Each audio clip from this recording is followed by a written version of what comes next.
Sungalo e kungolo ati dugu wari ko odima fo dugu andugu dum warata de o koni kuma tala sa e ka sama moneto yi i yere ta sita sita kan numero flani warici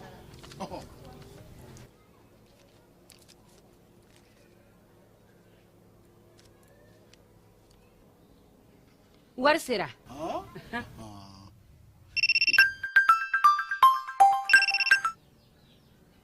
Allo ye wari sɔrɔ o ɲɛna tiɲɛ yɛrɛ la ko ni sama bɛ maa min ɲɛ ko n komi t'i gosi ngonga sama mone i yɛrɛ ta a sɔngɔ ka nɔgɔ ni mali wari ci sira bɛɛ ye depo ye fu ye wari bɛ ci fu ni application ye wa bɔsara ye musaka fitini ye sama mone jini kuran bɛ sara n'a ye krediw bɛ ta n'a ye sanni feere bɛ kɛ n'a ye sama mone ni y'anw maliyɛnw ta ye a y'a si filɛ ka ngalon bɔnda.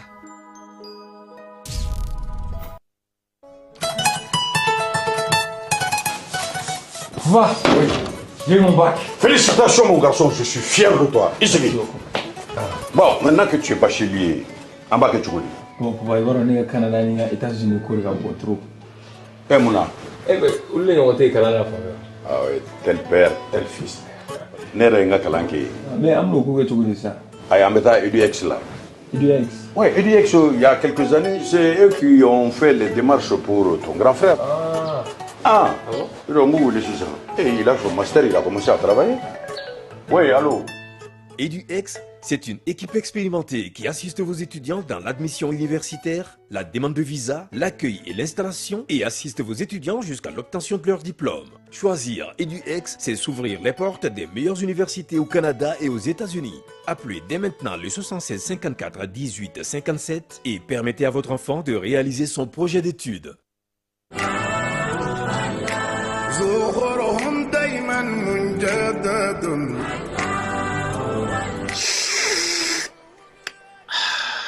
ambade te duma kanubaw ample domine ko bibina bela jile sigle kundo ka temi nani kono anga jamana kono ashurula ni watina no e tever rasul atoko kadi chogomina ate fanan kadi katemoga tever rasul ka tashin furo kono fika barada kono ana jabe nywana tever rasul nkewo ke ka tewuli fonga benefunji kala o bana ta butiki la doro ikafo ko tever rasul benefunji lama walima tever rasul nyamakulama walima a jasmine no mandiye a simple o fana be yino tever rasul ibe jaffe mo fe nyini tela a bela jile be ka nyan zora kono nana anga na nyan nege ni ko te duma bibina iba fo ko tever rasul abe froko chenyi ngono ninga seba samvala la ko rasul a froko sanfe chebe nyame sanfe tamaro shun jugoro wa imago ba nasugo fe o fe na o jabe o froko ga ni mago be a benefunji la maka benefunji jabo ka ni mago be a nyama kula maka nyama ku jabo ka foka tabla jasmine na ana simple tever rasul a jezene do jamana infantan nani bela jilela ni watina grossisi fe on fe be sugubala ni sera o mananga quartier kono ani sugu werawla ibe tever rasul soroy ni mago ba camion va sandala ibi wuli ka senguluna ikoma koro kare kono nana wali may bande ga duro bamba 76 44 30 29 79 60 31 60 a mbalmake ibe ga fen fen fo tever rasul la nini beba la ay nete nyingalige tuguni nebe wuli ka tasa tever rasul ka sanu wa akade 100% naturel okmana ambeka mi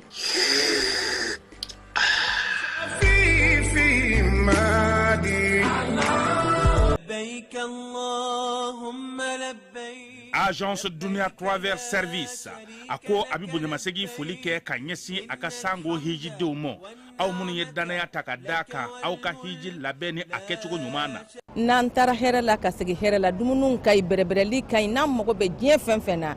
u b'a bɛɛ lajɛlen k'an ɲɛ donc an b'u fo k'u barikada. Directeur min tun b'a nɔfɛ n'o ye Amadu Mayiga ye a jɔra a jɔyɔrɔ la ɲɛmɔgɔya ko fɛn fɛn a jɔra a jɔyɔrɔ la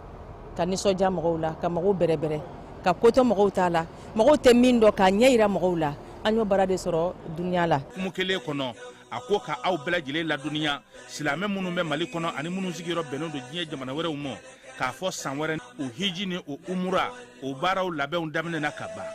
o tumana aw minnu b'a fɛ ka hiji kɛ damu lakana ni basigi kɔnɔ agence Dunuya a kɛn bɛ k'o fɛɛrɛ bɛɛ lajɛlen tigɛ ka hiji kɛcogo ɲuman kalanw bɛɛ lajɛlen labɛn ka bila aw ɲɛ min ye k'a dɔn siyɔrɔ ni damu ye ka surunya aw ka bato kɛ yɔrɔw la dumuni laki ka sanuma o bi tobi ka bila aw ka bolo ka saga n'a ka waati bɛɛ lajɛlen la dɔgɔtɔrɔ jolenw olu bɛ aw nɔfɛ hiji kɛ yɔrɔ ani bato kɛ yɔrɔ wɛrɛw bɛɛ lajɛlen la yɔrɔ bɛɛ ani waati bɛɛ baw bolo kuma dɔ o ka wusa ne de sen ka di ye agence Dunia Travel Service jɛɲɔgɔn kelen min bɛ aw ka hiji ni aw ka humura kɛ k'a ɲɛ ale de do o fana ni aw bɛɛ kunnafoni wɛrɛ ɲini a ye weleli kɛ 66 71 37 24 70 64 99 71 ni aw bɛɛ u ka yɔrɔ ɲini u filɛ ni hippodrome yɛrɛ la immeuble station Soma Yafula Kulukɔrɔ sira da la o fana min y'i k'a dɔn agence Dunia Travel Service ye k'u bɛ dugawu kɛ hiji ni umura kɛcogo ɲuman a n'a musakaw ala k'a nɔgɔya silamɛ bɛɛ lajɛlen ye. Ayaw garjige shifle awo atuma sera Star FM sorobunda ka spécial promo Noël anaka spécial promo fin d'année olu de tuma sera Bamako ani Sikasso aw kana communiquer tout n'aw bi fɛ k'aw sendo an ka nin jeu na a ka nɔgɔn aw bi jazz 460 jazz 2 jazz kori aw ka téléphone na ni dɔrɔmɛ 120 dɔrɔn ye aw garijigɛ bɛ se ka fara ci wa aw ka sɔrɔta dɔgɔmani o ye sefa wari 20 de e ma dɔn o ka di aw kana communiquer wala ka wa mugan caman sɔrɔ a ye jeu kɛ ka caya aw bɛ se ka tike ta fo tike mugan a ka nɔgɔn jazz 460 jazz 2 jazz aw b'o de kɔri aw ka téléphone na Star FM sɔrɔbonda ka spécial promo Noël ale tirage bɛ kɛ décembre kalo tile 24 Noël yɛrɛ dakɔrɔlani na wa spécial fin d'année o bɛ kɛ décembre kalo tile 31 a ye jeu caman kɛ aw ka nafolo caman sɔrɔ ka se k'aw ka fête de fin d'année diyabɔ hakilina jiginna aw bɛ deli ka tirage minnu kɛ tile kɔnɔ Star FM sɔrɔbonda la olu bɛ to senna ni o kɔdi ye jazz 460 jazz 1 jazz o sɔngɔ ye dɔrɔmɛ 60 ye Star FM sɔrɔbonda ni nali kɛra tare ye ka bɛn ni baaraw kɛcogo ɲuman sabatili ye Société Énergie du Mali ale bɛna mise à jour kɛ a ka compteur papier Isako bɛɛ lajɛlen na don n'a nataw la ni fɛɛrɛ kura min filɛ nin y'a dabɔkun ye ka se ka jigiya to ye ani baara kɛcogo ɲuman k'o sabati ani maa minnu bɛ baara kɛ courant na olu ni ɲɔgɔn cɛ nin compteur baaraw bɛna kɛ ka bɛn ni octobre kalo tile 16 ye san 2024 b'a fɔ kɛɲɔgɔn bɛɛ lajɛlen ye a bɛna code 3 de sɔrɔ chiffre 20 na ta o ta n'o kɛra aw fɛ nka a tɛna kɛ kelen ye bilen nin baara in hukumu kɔnɔna la ka se k'a kɛ a ka ɲa kɔdu ninnu u bɛ da ɲɔgɔn kan cogo min na o de filɛ nin fɔlɔ i b'o don compteur bɛ sɔn o la i bɛ sɔrɔ ka filanan tugu o la compteur bɛ sɔn o la i bɛ sɔrɔ ka sabanan n'o y'a laban ye k'o tugu o la compteur bɛ sɔn o la EDM SA ko b'o kɛ ɲɔgɔn bɛɛ lajɛlen na dɔnniya nin baara kura min filɛ nin ye sago tɛ se ka kɛ a kunna baara hukumu kɔnɔna la n'o y'a sɔrɔ kɔdi minnu salen don aw bolo n'a ma la baara fɔlɔ a y'u la baara ka compteur la yanni nin mise à jour cɛ n'a ye gɛlɛya sɔrɔ walima n'a mɔgɔ bɛ kunnafoni dafalan na k'u b'a da u ka kɛɲɔgɔn bɛɛ lajɛlen kulo kan a y'an ka centre d'appel wele min ye 36 077 walima a ka taa an ka agence dɔ la kelen na.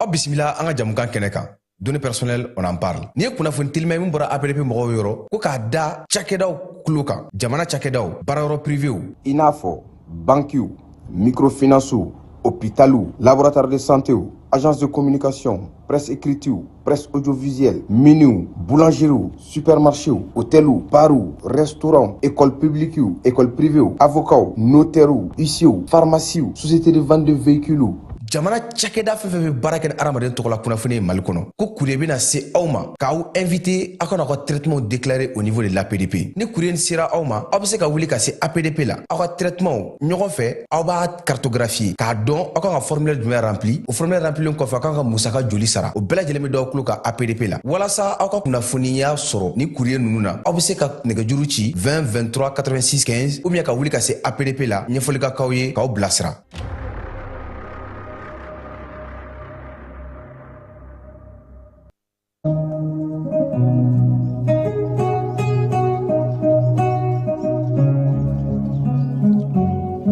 An filɛbaaw ani a lamɛnbaaw aw bɛɛ lajɛlen aw ni ɲankuma bi jamanakuntigi n'o ye général d'armée Asimi Goyita ye ale ye cour des comptes n'o kan ka kɛ sariyasoba kura ye an ka jamana kɔnɔ ale biriki fɔlɔ olu da Bamakɔ yan cour suprême ale masuruna la an ka polisi minnu bɛ 15 mugu arrondissement kɔnɔna na olu fana y'u bolo da bingalikɛla 7 kan jɛrɛ ni labɛn yaasa ka se ka bolofara ɲɛnama di an ka lakanako ma an ka jamana kɔnɔ lakanabaw ka se ka baara kɛ ɲɔgɔn fɛ o baara fana sigira Mali ale kɔnɔna yan général Yamusa Kamara o ko ɲɛmaya tun bɛ ale bolo min ye an ka kalanko fana ye kalan kɔni ale bisibasalen no yɔrɔ caman na Nara mara la an y'o fɔ aw ɲɛna kunungo min ye denmisɛnninw ye olu kɔni ka premier trimestre dɔw tilara dɔw bɛ tila sini kalan ale ko a kuma ka ca nin waati na min ye école ko yɛrɛ ye a ko bisibasalen no ka kɛ ni jɔyɔrɔ ko ye école so yɛrɛ hukumu kɔnɔna na syndicat jɛkulu ka taa se ministriso mɔgɔw ma bɛɛ lajɛlen yɛrɛ bɛ k'i yɛrɛ ɲininka sa jɔyɔrɔw bɛ ka sɔrɔ cogo di jɔn ni jɔn de bɛ ka jɔyɔrɔ di maaw ma nin waati na a kuma u cayalen no kosɛbɛ ministriso ale kɔnɔna na kɔkan kibaruyaw la falayi an bɛ taa Burkinakaw fɛ yen min ye Wura Mohamed VI k'ale delili kɛ sa Faransi ale kun ka service de renseignement mɔgɔ minnu kun minɛlen don Ibrahim Traoré ale sɔnna ka olu labila kuru min bɛ nin waati na Faransikaw fɛ n'o olu ye Macron Emmanuel Sarkozy tɛ sa wa ko ka bolola nɛgɛ de don a bolo la dɛ a kana se ka bɔ ka taa yɔrɔ la Kongokaw fɛ bateau dɔ o dafirila an na an da don o kuma na ka sɔrɔ k'a kun cɛ ni an yɛrɛ fɛ yan ye kibaruya labanw ye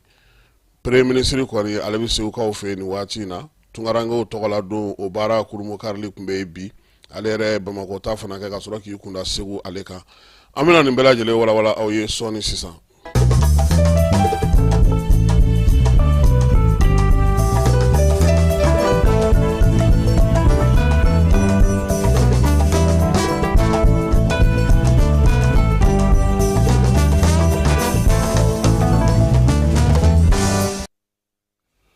Buremkaw fɛ yen Burem dugu kɔni ji ale ye a wolo sira minnu bila sa o ye Burem yɛrɛ kɔni tigɛ pewu nka Burem dugu kɔnɔ ka denw u yɛrɛ wulila k'u jɔ jabarani so min b'an fɛ yan n'o ye kɛnyɛrɛye ye n'o ye Alafiya ye olu ka maa minnu bɛ kɛnɛ kan ye u ye kuma di Buremka dɔ ma ni o ye Abu Mahamanu Sadu ye ale yɛrɛ kɔni bɛ Sumaila Ibrahim Mayiga o ka kuma bara la ne ale yɛrɛ ye Alafiya maaw ka lasigiden ye Buremkaw fɛ yen Alafiya télé an ka jɛ ka alu ka ja lajɛ Burem jiko a kɛra cogo min na a bɛ nanzarakan na. L'ouvrage qui lie Burem à Gao a été ravagé depuis la grande pluie. C'était une coupure définitive. Et depuis lors, Burem est presque coupé de Gao. C'est une route principale qui lie la région de Gao à la région de Tombouctou. Cause pour laquelle les populations de Burem se sont concertées pour relier les deux bouts. Le conseiller du quartier, Abdelkadri Gingare Touré, a mobilisé la population de Kalani en même temps que la population des autres quartiers. Les autorités ont mobilisé la population. Toutes les couches qui se trouvent à Burem se sont mobilisées, y compris les forces de sécurité et de défense qui sont à Burem. Parce que sans l'action de tout le monde, on ne pouvait pas arriver là où nous sommes aujourd'hui. Vu la situation de la crue que nous vivons actuellement. Donc on s'est mobilisé encore pour venir travailler dessus, relever le niveau de la route pour que l'eau ne puisse pas passer. C'est la cause pour laquelle on s'est mobilisé et on est venu travailler ce soir sur cette route. On sait que aujourd'hui, nos autorités sont surchargées même. C'est la cause pour laquelle nous, on s'est serré la ceinture pour faire le travail, sans attendre. Mais ce qui reste là, nous, on ne peut pas subvenir à ça. Cette route est là, on est en train de passer dessus. Aïwa, Falaye, Bouremkaw ko ulu ka sira la belebeleba o de kɔni tigɛlen filɛ nin ye ji fɛ ko bila n yɛrɛ ma sɔn bolo tɛ ala fɛ olu yɛrɛ wulila k'u jɔ u yɛrɛ ye ji in u bɛ se k'a kunbɛn ni fɛɛrɛ o fɛɛrɛ ye siraba kelen min bɛ Burɛmu ni Gawo yɛrɛ tugu ɲɔgɔn na o sira de tigɛlen filɛ ji fɛ nin ye duguden bɛɛ lajɛlen de wulila k'i jɔ sa ka se ka wuli ka jɔ kɛ min ye ji in ye u bɛ se k'a kunbɛn cogo min bɛɛ lajɛlen ni se min na u ko ko hali sɔrɔdasi minnu bɛ yen olu fana y'u bolo fara u kan u ka se ka ji sira in ka se ka tugu cogo min na duguden bɛɛ lajɛlen k'olu tɛ jigin gouvernement na dɛ ko gouvernement ka baara ka ca sisan ko kow ka ca gouvernement bolo k'olu yɛrɛ b'a dɔn jɔn ko ala k'a fɔ ko gouvernement b'a seko la ko o de la olu yɛrɛ dugudenw wulila ka nin kɛ nka ko a kɔni ka d'u ye maaw k'u hakili to u la sabula ni nin sira in tigɛra o kɔrɔ Burɛmu kɔni ale tigɛlen de ye ka bɔ an ka jamana fantɔw bɛɛ lajɛlen na a ye welewelemada fana kɛ dugudenw ye ani baɲumankɛtɔn minnu bɛ yen Burɛmuka minnu fana bɛ yen n'u ɲɛ b'u la bi u bɛ se k'u dɛmɛ cogo min na u bɛ se ka bɔ nin degun in kɔnɔna na cogo min na Burɛmu bɛɛ lajɛlen bɛ se cogo min na ka lafiya sɔrɔ min ye ji kɔni ye hɛrɛ do fala nka ji min bɛ tiɲɛni kɛ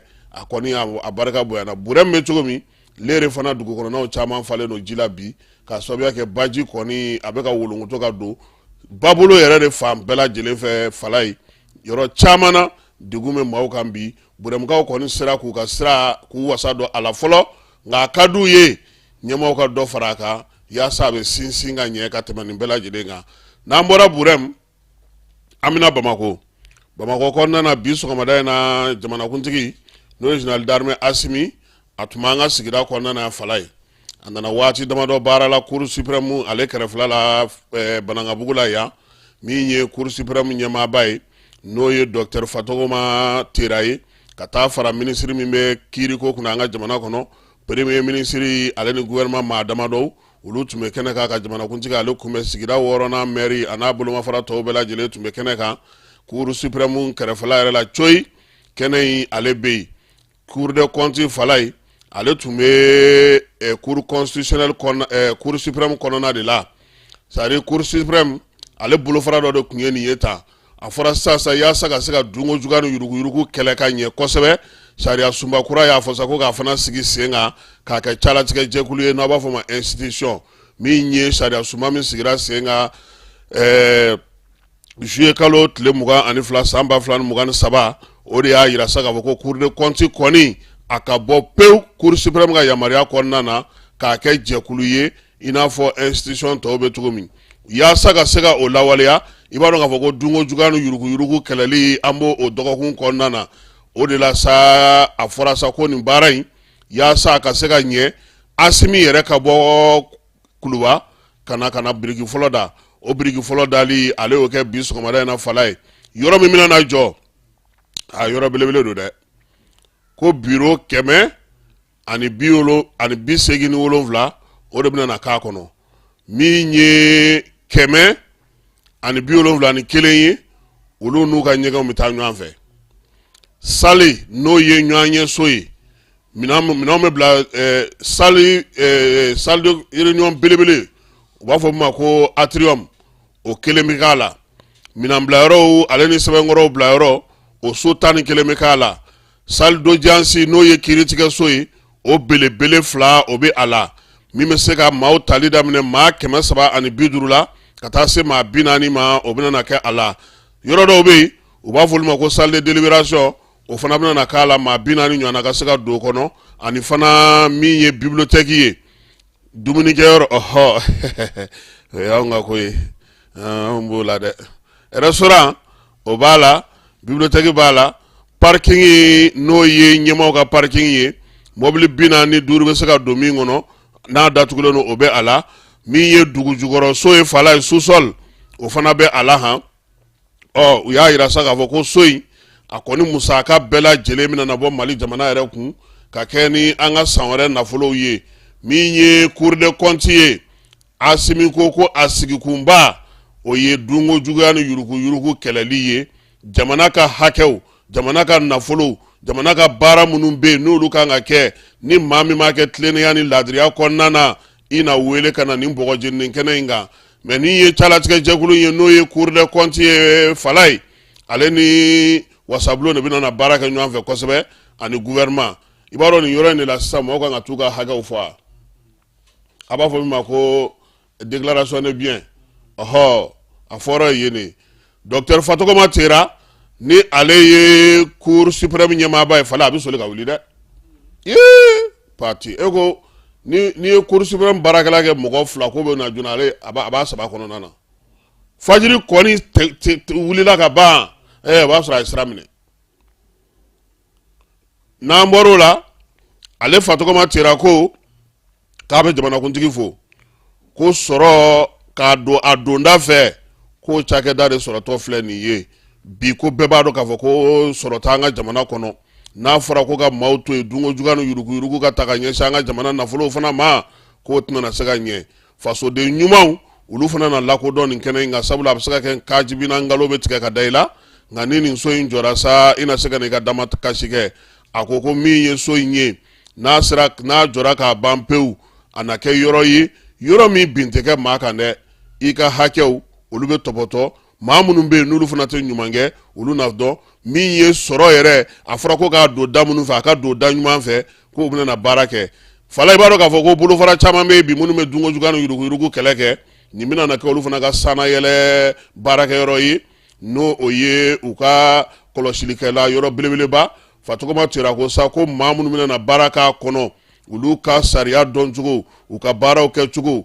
finitigilaka minnu bɛna na taa baara k'olu fɛ yen ko nin bɛɛ lajɛlen kan ka kɛ maaw ye maa minnu ye maa tilennen maa ladiriw ye faso yɛrɛ jɔli hami bɛ maa minnu na sariyakisɛw dɔnbaw ŋanaw ko olu de kɔni bɛna na sigi nin yɔrɔ in na yaasa ka se ka sariya tɔgɔ fɔ dungo juguya ni yurugu ka se k'ale kɛlɛ min ye jamana musakaw ye u ka don u donda fɛ a ko ko jɛkulu in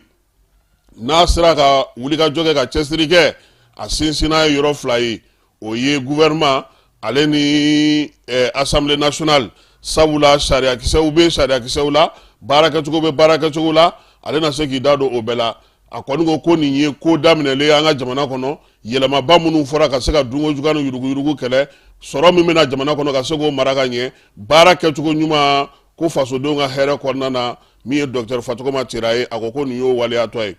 fala ye kunungo olubakaw fɛ yen min ye général Yamusa Kamara ye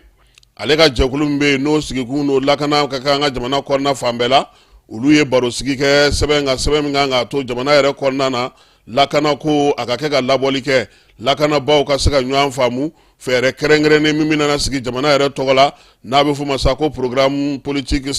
sécurité nationale ko nin na kɛ nin siɲɛ fɔlɔ ye a n'a lawaleya sɛbɛnw k'olu bɛɛ lajɛlen sigi sen kan baara kan ka kɛ cogo min na finitigiw ka se ka bɔ ɲɔgɔn kalama ko baara in daminɛna san 2014 nka a kun sulu salala nin waati in na sa a yera k'a fɔ ko ɲɛci bɛ nin na koyi ko sabula kuma caman degun b'an ka jamana sɔrɔ maaw t'a dɔn u b'a ta minnu u b'a bila yɔrɔ minnu na ni nin sigira sen kan ale na se sa ka kow bɛɛ lajɛlen bɛndɛgɛmɔ min ye lakana ko jamana kɔnɔna na jɔnni y'i ma i jɔ i jɔyɔrɔ la général Yamusa ko k'a b'a ɲini maa bɛna na baara kɛ sɛbɛn in kan u k'a kɛ ni u diinɛ n'u ŋaniya ye baara kɛcogo ɲuman yaasa min ye jamana ye a bɛ se cogo min na k'a ka yɛrɛma hɔrɔnya yɛrɛ sɔrɔ min ye an ka baaraw kɛcogo olu bɛ se ka ɲɛ ko min ye nin baara in ye fala ye k'a lakana ko a sinsinni o ye an yɛrɛ ye sabula maa tɛna na don nin kɔnɔ koyi maa wɛrɛ foyi tɛna ka na i ka kimɛli kɛ nin kɔnɔ maa tɛna ka na fɔ a y'a kɛ tan a y'a don tan a y'a bɔ tan an yɛrɛ de bɛna na an cɛsiri ka nin sigi ka nin baara kɛ yaasa an ka jamanadenw bɛ se ka lafiya cogo min o de la sa sɛbɛn minnu filɛ nin ye n'o dir'u ma Yamusa y'a ɲini u fɛ u k'a lajɛ koyi fɛn o fɛn bɛ yen n'u y'a dɔn k'a fɔ k'o man ɲi u k'o fɔ mun bɛ se ka don a la u k'o fɔ yɛlɛma bɛ se ka don a la u ka sigi sen kan yaasa baara in ka se ka daminɛ ten sa jamanadenw ka lafiya sɔrɔ jamana fantan naani bɛɛ lajɛlen na lakana ko an ka dugumisɛnw ni dugubaw bɛɛ lajɛlen kɔnɔna na a ka se ka don bɛrɛ la n'an bɔra yen kɛnɛya ale baaraba min bɛ sen na tile filanan baaraw Dr Nafo ale ye kunnafonidilaw ladɔnniya a ko jɛkulu 4 de kun sigira ka se ka baara kɛ ka fɛɛrɛw bɔ fɛɛrɛ minnu bɛna to u bɛna mun kɛ baarakɛla ye kɛnɛya ko ta nasara la an ka jamana kɔnɔ k'a bɛ se ka min kɔni fɔ tile fɔlɔ baara ninnu na maa maa ɲɛda filɛ koyi min ka ɲi kɛnɛya ko la jalakili min kan ka ta ka ɲɛsin maa minnu ma o taara ka ɲɛsin olu ma furakɛli kan ka kɛ cogo min sifinw ni maakɔrɔw olu kan ka tɔbɔtɔ cogo min na denyɛrɛninw fo ka taa se denba minnu bɛ yen n'olu lajɔlen don ko ninnu bɛɛ lajɛlen ka kow bɛɛ lajɛlen fɛsɛfɛsɛra kɔni ka ɲɛ ale bolo yaasa nin bɛɛ ka ɲɛ fala ye ko f'an k'an taabolo yɛlɛma dɔgɔtɔrɔw u ni bonya ni karama min ka kan maa minnu fana bɛ taa u sigi dɔgɔtɔrɔw kɛrɛfɛ dɔgɔtɔrɔso kɔnɔna banabaatɔw kɛrɛfɛ u k'a dɔn k'a fɔ ko u ni ninnu bɛɛ lajɛlen ye kelen ye ko foyi tɛ se ka ɲɛ bi ni maaw ma ɲɔgɔn faamu ko an ye sɛbɛn kɛ cogo o cogo ni maa t'an bolo a tɛna se ka lawaleya fala ye nin ye tiɲɛ ye dɛ baara in ale bɛ kun cɛ sini joliba tele ko a bɔra kudayi la k'a kɛ kalo 6 ye u yɛrɛ ka ɲɛmaw y'a yira sa k'a fɔ ko maison de la presse de ye wulikajɔ kɛ ka ɲɛsin aki maaw ma yaasa aki ka recours gracieux u k'o lajɛ joliba tele i b'a dɔn k'a fɔ novembre kalo tile 12 ale kun datugura min ye burukinakaw ka conseil supérieur de la communication ka laɲini fɛ o la sa bɛɛ lajɛlen kɔni kun wulila k'i jɔ ko in bɛ se ka ɲɛ cogo min nin waati in na wa aki ale ko k'a y'a bolo segi kɔ ko min ye joliba ka sɛbɛn min kun minɛna na k'a tɛna ye tuguni k'u bɛna n'o d'a ma ko nka ko kalo 6 novembre kalo tile 26 k'a daminɛ o la sa fo ka kalo 6 fara o kan ko o na kɛ u ka baarakɛbaliya wagati ye n'o tɛmɛna u na se ka na segin ka n'u ka baaraw kɛ o hukumu kelen kɔnɔna na sa maison de la presse président ale bataki bɔ ka bi ko sibiri don kunnafonidila bɛɛ lajɛlen welelen don maison de la presse la ko jɛtikɛ ni maa si toli ye kɔfɛ ko bɛɛ ka ɲɔgɔn sɔrɔ kɛnɛ kan yaasa waleya minnu bɛ sen na ɲɛfɔli bɛ se ka kɛ maaw ye cogo min na Reporters sans frontières ale ka jɛkulu kɛrɛnkɛrɛnnen min bɛ yen n'o bɛ sɛgɛsɛgɛli kɛ kunnafonidiko kunda o ɲɛmaa bɛ maa min bolo n'o ye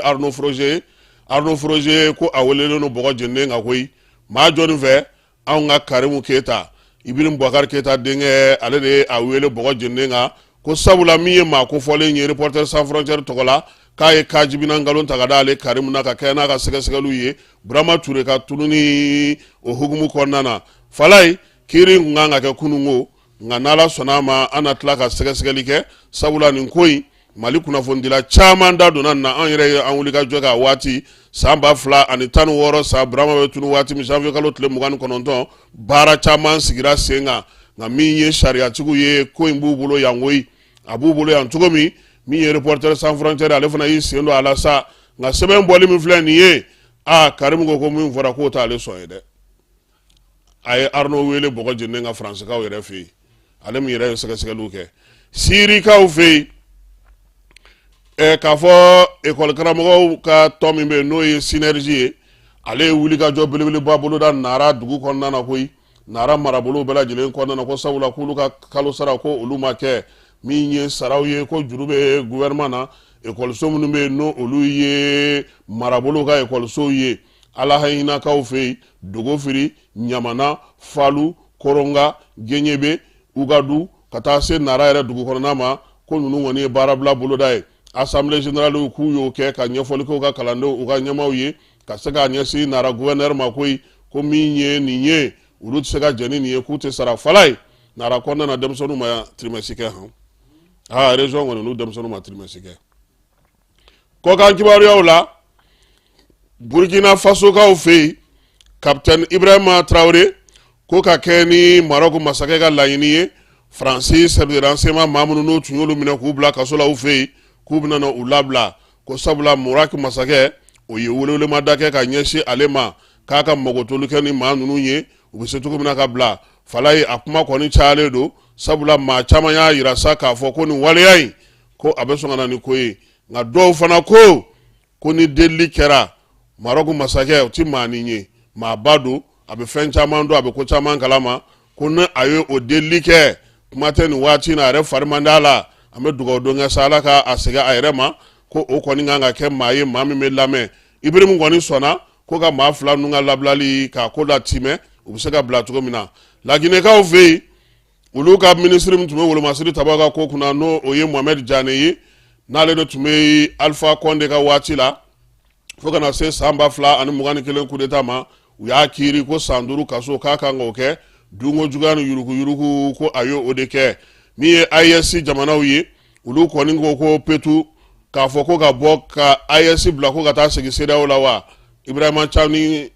Chani ko kɔni ka bɔ bɛɛ dugu la Nigerkaw a y'u wele fara ɲɔgɔn kan la faso jɔli la wulikajɔ ni cɛsiri ni timinandiya la ka kɛ ni IS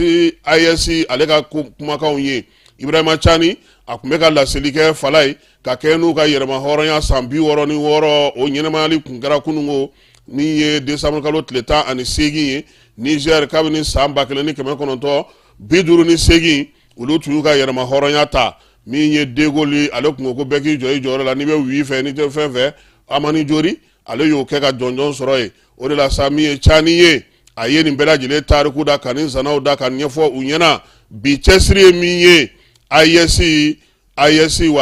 sini u k'u cɛsiri ka baara kɛ o hukumu kɔnɔna na Ganakaw fɛ yen Cour suprême mɔgɔw olu y'a yira k'a fɔ ko sariya dɔ bɛ yen o taara sa k'a fɔ ko cɛ ni cɛw olu ka furu ɲɔgɔn ma min ye musow ni musow ye olu bɛ se ka furu ɲɔgɔn ma o sariya min n'o kɔnnen n'u ka jamana kɔnɔ ni wasabulon mɔgɔw tun y'o ta février kalo tɛmɛnen maa dɔw tun ye laɲini kɛ ko k'o wuli ka bɔ yen Cour suprême Ghana kɔnɔna na y'o olu ka sɛbɛn fili kɛrɛfɛ ko cɛ ni cɛ tɛ furu kɛ olu fɛ yen bi u tɛ furu kɛ sini muso ni muso tɛ gɛrɛ ɲɔgɔn na kuma tɛ k'a fɔ k'u bɛ fɛn kɛ wa sariya in ye min fɔ a n'a lawaleyali k'u b'a ɲini kiiri tigilamɔgɔw ni fasodenw ka cɛkajɛkulu fɛ u k'u jija u ka labato Ghana dugukolo fantan ani 4 bɛɛ lajɛlen na Liberiakaw fɛ yen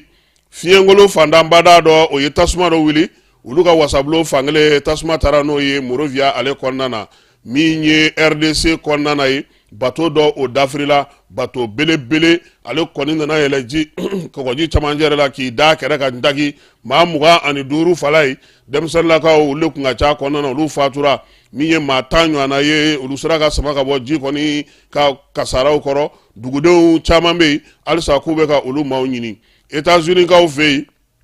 olu fana ka Cour suprême a ko ni TikTok min jɔ a jɔyɔrɔ u b'a walon ka bɔ yen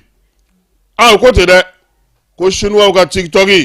ko n'a ma a feere yanni kalo 1 cɛ ko k'a ti don États-Unis kaw fɛ yen Trump mana fanga la ka ban Twitter de y'olu ta ye ni TikTok kɛlen don ka taa sanga wulu fɛ yen ko fo k'a feere u ma de fala hali Macky Sall waati la Macky Sall ko TikTok tɛ se ka don Sénégal ten o ko fo ka ɲɛfɔli kɛ u ka se ka faamuyali kɛ u ka bɛn fɛn dɔ kɔni kan a tɛ se ka n'a ten cogo la ten k'a fɔ ka mɔgɔ ka kɛ yɛrɛmabila ye a sanfɛ donc Américains u ka Cour suprême a ko ni TikTok ma ka hakɛw feere a tandɔnna ma ɲi u bɛna n'a fɔ ko Amérique dugukolo kan kɔni maa tɛ yɛlɛ TikTok kan dɛ k'o se b'u ye Kenyakaw fɛ yen Kenya kamalen dɔ tun bɛ yen n'o ye Mohamed Abdul Malik Bajubu ye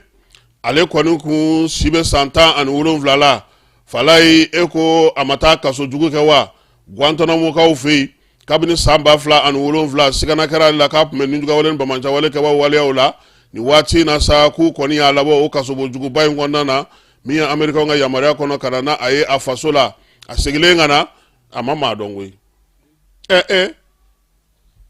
2017 2024 fala ye o ka ca dɛ k'a ma a ma se ka maaw dɔn fiɲɛkolo min ye Mayotte ni ale ye gun ye Faransi ka yamaruya kɔnɔna na ko halisa ko a su a b'a se ka da dɔn hali bi dɛ u kɔni sera ka maa minnu bɔ a ko nɔgɔnin fɛ o ye su 31 ye halisa minɛnw binnen don maaw kan donibaw ni sobaw binnen don u ka préfet ale ko u tɛ se ka nin fɔ maa ɲɛna ko nin ye a su hakɛ bɛɛ ye fɔlɔ dɛ ko ɲininiw bɛ to sen na wa dumuni maa minnu bɛ yen ni olu kɔni ma degun sɔrɔ nin ko in na n'u ka so binna n'u sera k'u yɛrɛ bɔ k'olu kɔni bɛ dumuni ɲini de la su ani tile Sirikaw fɛ yen tile 10 Bashar Assad binnen kɔfɛ ko muguci bɛ senna hali bi dɛ ko halisa ko kɛlɛ bɛ senna dɛ ko groupe dɔw fana wulilen don k'u jɔ k'u fasa ja k'o dun fana bɛ ka gɛrɛ dɔɔnin dɛ Siri dun ko Irisiw ka turupu k'olu k'u ka kasaw cɛ ka taa n'o ye. Donald Trump a ko ko bɛɛ sigilen don ka min kɔnɔ ko a bɛna na sigana koba kɛ han min ye sini juma ye ko a kan ka kibaruya dɔ di ka kɛ ni maaw yɛrɛ hakilinaba minnu bɛ ale yɛrɛ la yanni a ka fangata cɛ janvier kalo tile 20 n'o ye fangata ye u fɛ yen. Bangladeshikaw fɛ yen min ye u ka jamana kɔni u ye ale dafiri san 15 mara kɔfɛ ɲɛmaa minnu tun bɛ u ye fanga minɛ olu la koyi wulikajɔ senfɛ dugudenw olu ye wulikajɔ min kɛ. Américains ka dɔnkilidala min bɛ yen n'o ye Pharrell Williams ye UNESCO ye ale ta sa k'a ka lasigiden ye diɲɛ fantan 4 bɛɛ lajɛlen fɛ min ye baaraw ye a bɛ se ka olu kɛ cogo min na olu tɔgɔ la. Fala ye n'an nana Bamako an bɛ taa Kɛnsanbugu polisiso la ni bɛɛ lajɛlen b'a dɔn 3e arrondissement la. Kɛnsanbugu polisiso a ɲɛmaaya bɛ maa min bolo nin waati na o ye Isa Sangare ye. Isa Sangare n'a ka cɛdenw olu ye wulikajɔ kɛ nin kalo in tile 13 n'a tile 17 san 2024 décembre kɔnɔna na ka kɛ ni waleyaw ye waleya minnu bɛ kɛ olu yɛrɛ ka marabolo kɔnɔna na min ye sigarama maa 7 u ye o de minɛ. Fila fɔlɔ in k'olu kɔni ta kɔni kun ye bingaliw ye u ɲɛ tɛna ye maaw ka sow ye ani maaw ka bolominɛw ye. 5 in olu kɔni ta ye u b'a f'i ɲɛna n'an y'i sɔrɔ an b'i fa han olu falen don drogue la san kalo 12 u ɲɛ ti yɛlɛ fiyewu. Waleya ninnu nana cogo di? Décembre kalo tile 13 min ye sɔgɔmada nɛgɛ kanɲɛ 2 waati n'a b'a fɔ ma 2 heures du matin sɛgɛsɛgɛlikɛlaw Kɛnsanbugu polisiso olu de bɔra sa ka siganamaa dɔ ye k'o minɛ a b'a fɛ ka walibutigi 3 dakari ɲɔgɔn fɛ a kelen a minɛlen ka na n'a ye commissariat a ko k'ale ye nson ye koyi k'ale kun ye maafa kɛ k'ale bilara kaso la k'ale bilara ala ma mɛn u ko ko y'a ko cogo k'ale ɲɛ tana kɔni a n'a ka lamu n'a ka fɛnw bɛɛ b'a bolo ale minɛlen o kɔfɛ sa sɛgɛsɛgɛliw tora sen na min ye commissaire n'a ka cɛdenw ye maaw n'u bolominɛw lakanali hukumu kɔnɔna na u ye dɔ fana minɛ nɛgɛ kanɲɛ 19 sɛgɛsɛgɛlikɛlaw senfɛ o maa kelen min n'o minɛna ja maa 5 b'ale ka chambre kɔnɔ a bɛɛ nson a bɛɛ bingalikɛla a bɛɛ dɔrɔgu feerela a fɔlɔ n'o y'u ka ɲɛmaa ye u b'a fɔ ma ko BC nka ale tɔgɔ suruma o ye lɛbɛ ye a si bɛ san 42 la maa filanan min b'o kan o ye MC ale bɛ wele ko tonton si bɛ san 28 na MS o si bɛ san 22 la AT san 24 AD san 27 ja ninnu ɲininen don depuis diɲɛ bisimilayi 15 bugu polisiso mɔgɔw fɛ sabula u ye bagabagali ta ka ɲɛsin maa caman ma drogue feere kɔni o tɛ foyi ye u ɲɛna ɲɛmaa in n'o ye BC ale kɔni ye kojugu kunyanfanba de ye sigida in kɔnɔna na a bɛ drogue feere a bɛ drogue min a bɛ denmisɛnninw fana don drogue feere la kinw caman kɔnɔ a ka bolofaraw olu bɛ 15 bugu min ye Bagadaji Ɲarela Mɛdinɛkura olu bɛɛ lajɛlen na sa a kɛlen don ka cɛdenw fili olu bɛɛ lajɛlen na fala ye don kelen ko a ka so kɔnɔ 15 bugukaw fɛ yen u taara sɔrɔ sa minɛn minnu bɛ yen o kɔni i b'a fɔ ko drogue foro u ye o bɛɛ lajɛlen cɛ sa ka taa ni olu ye min ye polisiso ye n'o ye 15 bugu polisiso ye 3e arrondissement kɔrɔ olu ka wulikajɔ wɛrɛ fana senfɛ nin kalo tile 17 maa kofɔlen wɛrɛ bɛ yen tuguni n'o o ye IC ale si bɛ san 47 la u taara ale kɔni sɔrɔ k'a ta a tɛgɛ sanfili la a bɛ ka maaw ka butigi dakari a ka minɛn bɛɛ b'a bolo butigi dakari minɛn bɛɛ lajɛlen bɛ a bolo u y'ale minɛ coyi sɛgɛsɛgɛli ma k'ale ta la koyi u nana n'ale k'a ɲininka dɔrɔn k'a bila ka taa kiiritigɛlaw fɛ yen min ye 15 bugu polisiso ye u ka nin wulikajɔ ni nin cɛsiri polisi ɲɛmɔgɔ